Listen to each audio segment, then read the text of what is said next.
Nu har vi ydet bistand til Tanzania og andre udviklingslande i 40 år, og vi må nok spørge os selv, om vi har opnået de resultater, som vi kunne forvente efter 40 år. You cannot have a donor island of efficiency and effectiveness in a sea of chaos, corruption and misgovernment. Is it going to continue like that forever? Or are we going to enable and provide the space and the capacity for the government of Tanzania to assume leadership?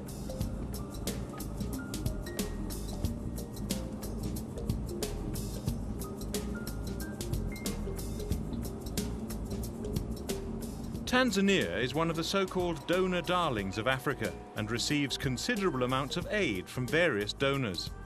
In 2005, Tanzania received $1.5 billion in aid, amounting to 12.5% of the country's gross national income, and some $40 for each of the 38 million Tanzanians. Despite these vast sums, progress has not been quite what Tanzania and the donors had hoped for. Tanzania remains one of the poorest countries in the world, and much of the population has to manage without even the most basic services. But in recent years, the picture has begun to change. We went to Tanzania to see what's going on and why it took 40 years for all that aid to really make a difference. Det er ude på landet, at man i høj grad kan danne sig et indtryk af, om udviklingsbistanden til Afrika virker.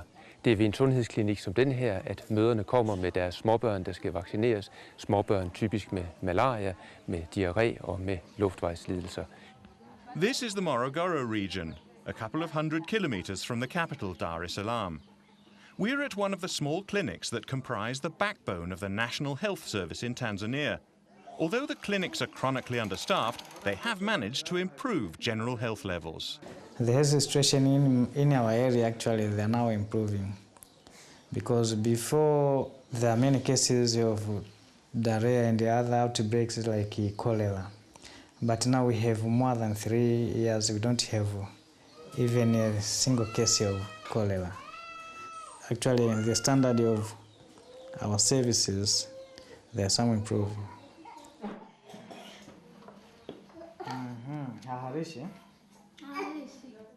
Ali Lusewa passes on the good results to district headquarters in Morogoro, enabling an overview of the effects of the health efforts. Due to the high coverage of vaccination on measles and other DPT and so on, there is a lot of improvement particularly on the reduction of the mortality of the children under 5.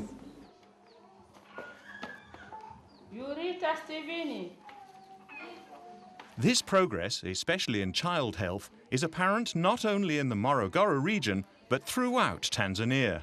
If you look back to 1999 or 2000, roughly 1 in 6 or 1 in 7 children were dying before their 5th birthday. And that's come down by about a quarter by the time the survey was done in 2004-2005. That's very dramatic progress, which has been matched only by 2 or 3 other countries in the continent, and it's very welcome news. This progress is not only due to many years of massive health aid, but very much to the fact that the donor nations now cooperate more with each other and with Tanzania. We do believe that some of the results seen on the ground, the changes in health outcomes, are partly attributable to this better way of doing business, this improved partnership. We must go back in time to understand the improved partnership and the new approach to providing aid, and why the two took so long to develop. There was considerable optimism when Tanzania gained her independence in 1961, with President Julius Nyerere as head of state. But the young nation lacked practically everything, so the need for aid from outside was enormous. Tutaabudu watu wengine, tutatii amri za watu wengine, tutawajali watu wengine, watatuongoza kama unavyoongoza barabara, unaongoza motokari, kwa sababu wao wana chakula na maji. Denmark was among the first countries to provide developmental aid. Some of the first Danish contributions went to the joint Nordic Kibaha project, providing basic education, a farming school and a health clinic. Kibera Health Center arbejder allerede i en midlertidig bygning. Og mens patienterne venter, giver en afrikansk assistent gode råd om hygiejne og ernæring. De fleste af de sygdomme, vi har her, måske over 90%, er unødvendige sygdomme. Og det er meningsløst at bare pøse medicin i befolkningen. Det er bevist mange gange, at det hjælper ikke i det lange løb. Ja, dette er en demonstrationsfarm for de mindre farmere. In the 1960s, many people believed that with a little aid and guidance from foreign experts, the African states would soon banish poverty. But in our zeal, we forgot that the ex-colonies were young nations with practically no apparatus of state. There was naive optimism among the donors and in Tanzania. The dream was of a welfare state along Scandinavian lines. Lots of people wanted to help, but the aid went to individual projects, often headed up by white experts. Many of the projects fell apart when donor states withdrew, for Tanzania lacked the resources, experience or capacity to keep them going. The projects were unsustainable. They came to grief and were soon labelled white elephants. Når man snakker om hvide elefanter og dansk udviklingsbistand til Tanzania, så kommer man ikke udenom cementfabrikkerne. Danmark ydede igennem mere end 20 år 700 millioner kroner til 3 cementfabrikker og til træning af ansatte i cementindustrien. Det var ikke kun Tanzania, der fik noget ud af den støtte. Det gjorde i høj grad også danske firmaer. De fik simpelthen nogle meget store kontrakter til cementfabrikkerne. Så en god del af de danske bistandskroner, de rullede ganske simpelt hjem til Danmark igen. Det danske statslige ulandsinitiativ medvirker til opbygningen af Tanzanias erhvervsliv. Der er givet et statslån på 40 millioner kroner til installationen af cementmaskiner på denne fabrik.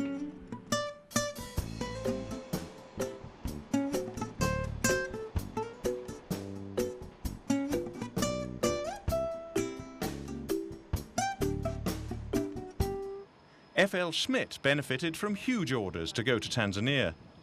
But despite the aid and training, the cement factories did not do well. They were owned and run by the impoverished state of Tanzania, and for years this factory at Tanga only made a third of the cement it was designed to produce.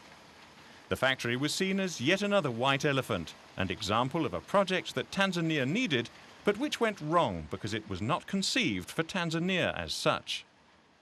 Lots of the donor money came in as specific projects and as specific programs done and managed by a specific donor in collaboration with a ministry or another institution. And so where you had these myriad or so multiplication of so many donors, you had 1,001 projects and programs, and you had a proliferation of all these things, which actually led to a certain chaos in the government machinery. But also it took a lot of government time, government resources and that kind of thing to just manage and service this process. Health aid also featured lots of individual projects and different donors, as Julie McLaughlin found when she arrived in Tanzania in 1996. The ministry showed me a map of Tanzania, and they said, UNICEF is in these districts, the Germans are in these districts, the Danes are in these districts. The World Bank can go here, here, and here. Now you can imagine the result of that. In the UNICEF districts, you have one way of doing business. In the Danish districts, you have another way of doing business. Third and fourth and fifth with the Germans, the Dutch, and the World Bank. You might take different approaches to district strengthening, different approaches to training traditional birth attendants. We each had our own demands for what we wanted to know about the project and its implementation. We had different approaches to dispersing funds. We all came to visit our projects and to go to our districts and to ask a government official to please accompany us when we came to town, and it was creating havoc. We had many missions, because it is so easy for the donors to send these supervision missions and evaluation missions and whatever missions, because most of them also they are implemented through consultancies. So the donors, they have the financial resources. They can engage consultants to come and follow up as many as they would like. But really, we didn't have any control on the missions. The donors will field their missions anytime. And they are not even synchronized with the commitments of the government. Aid by project created problems in Tanzania, but had one great advantage for the donor. It was great at raising the donor's profile back home. Tidligere var det en populær sport blandt giver af udviklingsbistand at vifte med flaget. På den måde at forstå, at da udviklingsbistanden især bestod af konkrete projekter som veje og bygninger, ja, så kunne man vifte med flaget, sætte sit lille flag på, sætte sit navneskilt på for at markere, hvem det var, der havde betalt. På den måde der kunne man også vise skatteyderne derhjemme, hvad lige præcis deres bidrag var gået til. Her i Chalinze i Tanzania, der står vi ved et eksempel på det, et noget gammelt skilt, der har ikke mindre end 3 flag på. Der er også et par danske firmaer. Og det viser, at det altså er danske penge, der har betalt renoveringen af vejen fra Chalinze og videre vestpå.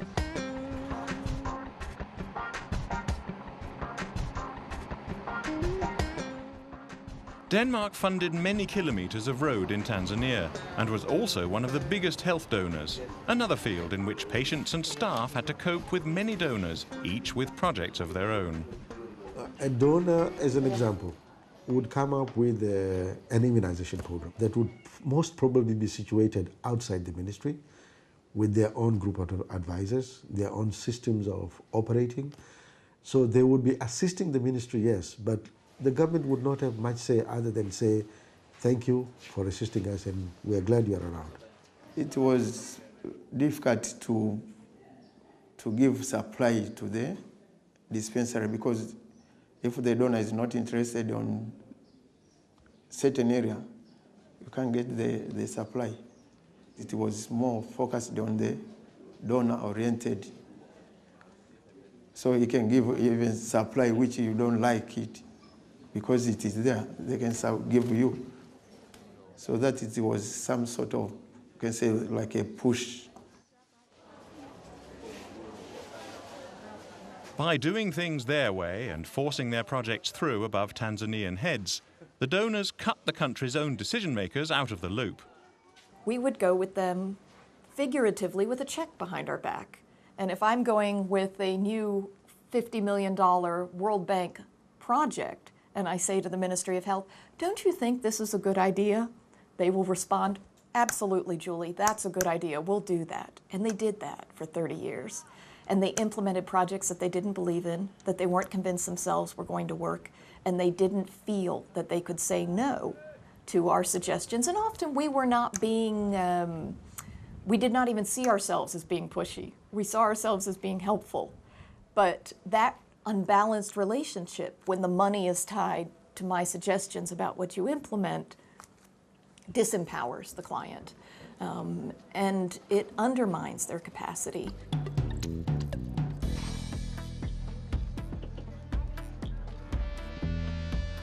So it was actually the donors, rather than the Tanzanian government, who determined what all this aid would be spent on. And the aid failed to produce results. In the 1980s, Tanzania and many other developing countries found themselves deep in crises, politically and economically. The donors reacted by practically putting these states into receivership. They were forced to sign structural adjustment program agreements with the IMF and the World Bank. They were basically, telling the government what to do, how to do it, when to do it, and if it was not done as they wanted, then you would have penalties. And these penalties consisted in withholding aid, withholding loans, and withholding other forms of financial support. In one poor district of Dar es Salaam, we find the headquarters of the largest opposition party in Tanzania, the CUF. Its leader, Ibrahim Lipumba, is an economist and development expert. He remembers the depths to which confidence between donors and the Tanzanian government plummeted in the 1990s. At that time, the relations were extremely bad because there was a lot of allegations of corrupt practices within the government of Tanzania, no serious commitment towards economic reforms, no budgetary control, no expenditure control, a lot of tax evasion.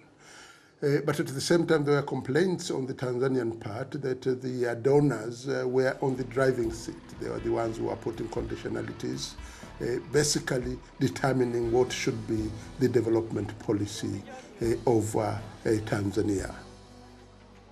The government was not happy with the situation. Also, our development partners were not happy. So we were more or less like pointing fingers to each other. But then we said, I think some sense got into the parties, and we said, no, it's not good enough just to point fingers at each other. Let's try to do something which is probably more reasonable. Tanzania and Denmark agreed to start an independent expert group to probe relations between Tanzania and the donors. The conclusion was that there was no ownership. National leadership and ownership in the management of the development assistance was totally, absent. And that was really identified as the key area that we had to correct. Ibrahim Lipumba was in the expert group. It proposed a new approach to sharing responsibility for aid. We thought that it should be the government's role to make sure that donors support the programs of the government. And the best way to do so is to provide funding through the government budget or through a basket of funds that focus on a particular sector under the leadership of the government. The report was a catalyst for a process leading to new ways of donating aid. And the new methods have impacted on Danish aid to the health sector. Det med, at vi går ud og bygger vores egne sundhedsklinikker og sætter et lille dansk flag på, som vi jo vitterligt gjort tidligere, og som andre udviklingspartnere og donorer også har gjort igennem tiden, det siger vores erfaring os bare, at det er altså ikke den måde, at man på sigt får opbygget for eksempel en sundhedssektor bredt på. Altså, der er nogle helt andre ting, der skal til.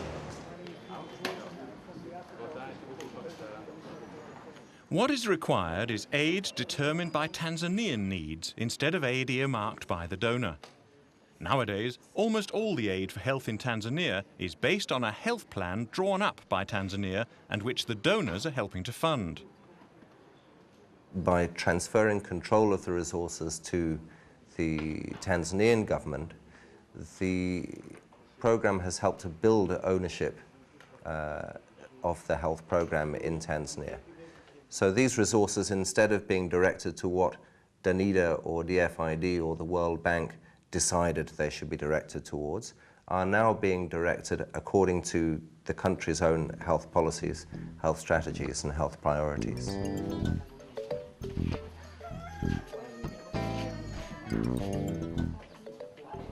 The districts benefit from a special health fund to which donors and Tanzania both contribute. The money is not earmarked, and the districts can spend it to meet local requirements. We have a basket fund. Actually, the basket fund, they help to manage ourselves here. We started to building the laboratory there, and we have got a fund from the basket fund, like iron sheet, ceiling board, cement materials, and also other material. Therefore, I think after finishing our laboratory, it is possible to examine HIV cases and also TB cases. Through Basket Fund, they have helped us a lot. They have supplied us with bed, nets, mattresses, and training as our workers, so we could be able to review the challenge. That's how we benefited from the Basket Fund. For the Basket Fund, it's easier for the district to plan according to the problem which is facing the district and not a donor demand.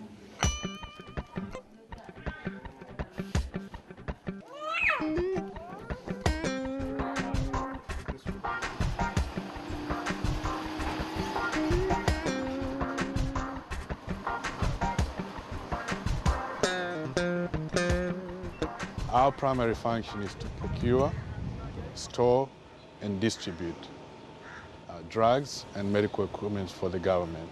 Et af de områder, hvor det har vist sig at være en rigtig god idé med et tæt samarbejde mellem de mange donorer og et modtagerland, er indkøb af medicin og udstyr til hospitaler og sundhedsklinikker. In Tanzania, the Medical Stores Department, Dar es Salaam, is responsible for purchasing medicines. Denmark has been helping to build up the department since 1982. The advantage, of course, for us is that we're buying all these items in bulk because we're buying for the consumption of the whole nation. So we have a price advantage. And the reason is, of course, we have an advantage of quantity. And besides the price, it's important for sensitive commodities like medicine to be centralized to one location and have experts who actually can verify the quality of it. Yeah? We make sure that the quality is not compromised, because if you have everybody in the district, for instance, buy their own medicine, there's no way of assuring the quality of the medicine. Generally, improved cooperation means Tanzania spends less time on meetings with individual donors. Denmark, for example, used to have high-level negotiations with Tanzania every year, lasting for several days. Now, they've been reduced to one 3-hour meeting every 2 years. But despite the tangible benefits of this improved cooperation, it's been hard to get individual donors to adopt a lower profile. This isn't out of consideration for the people aid is meant to help, but for the people who make the contributions back home.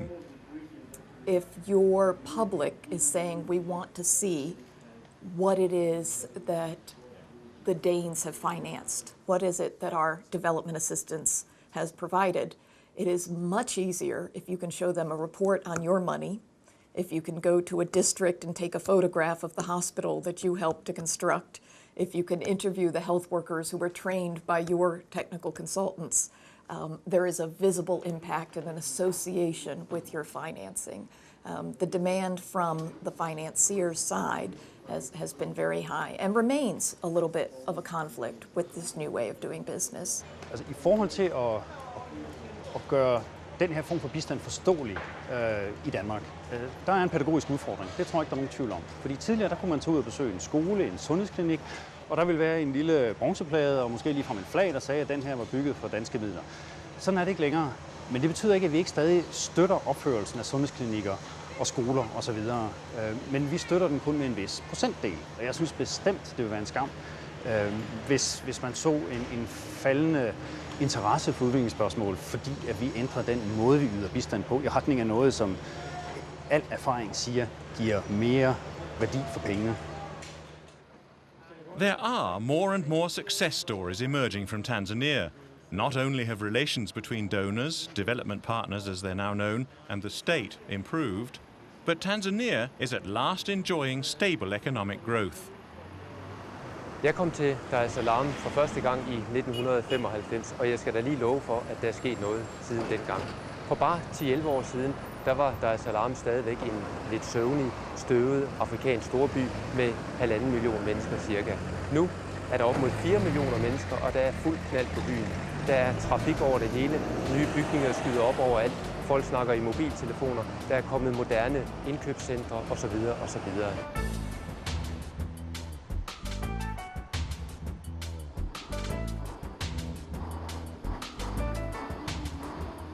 The growth in the economy has also revived the cement factory in Tanga. The factory Denmark funded back in the 1980s was privatized in 1996 and made more efficient.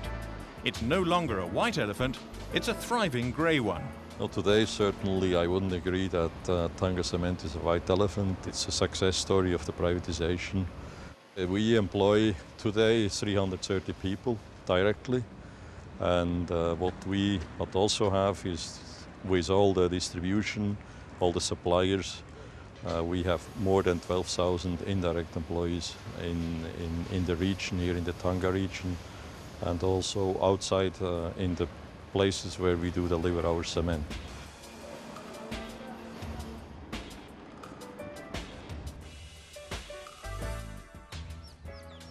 Yes, Tanzania is doing better, but there are still many poor and still a need for aid. At the Little Mtombozi Health Clinic, Ali Lusewa has admitted a patient with serious injuries. He was harvesting mango fruit when the accident happened. Yeah, actually the patient, he feel general body malaise and also severe pain back of the spinal cord, and painful also to the left arm after falling down from the mango tree. We propose to refer the patient to Morogoro Regional Hospital for further management. Investigation like X-ray. He going by public transport, by bus, because we don't have any ambulance here.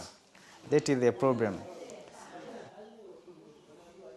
There are still plenty of donors who want to help Tanzania, and they've got better at working together, with Tanzania in the driving seat. But they still like to play the cook. Der er mange kokke i Tanzania, og der er måske også flere, end der burde være. Men vi skal være at træde det der skridt tilbage og sige, at altså, der er nogle tanzanianske politiske processer, der skal have lov til at modnes. Der er et civilsamfund, der i stigende grad bliver bedre til at give sit besøg med. Der er et parlament, der ikke længere tager alt for givet. Man begynder at stille nogle kritiske spørgsmål til ministrene, når de fremlægger deres budgetter i parlamentet. Og det er jo kun godt, og jo mere vi kan være med til at skubbe på den udvikling, jo mere kan vi trække os tilbage i baggrunden og sådan set være mere trygge ved, at vores midler bliver anvendt fornuftigt. If you consider the kitchen to be where the action is, we all felt we weren't important if we weren't in the kitchen. So we would elbow each other and to stand next to the head chef especially and comment on what needed to go into the stew or the soup. Now, and it's very hard, we stand outside the door of the kitchen. We still have our moments when we yell advice in a little bit more salt through the kitchen door, but for the most part we have left the government alone in the kitchen, and they come out and they talk to us about the ingredients and they ask us for their recommendations, and they go back in and they prepare the stew. This is a big difference, and the product, the result is unquestionably better.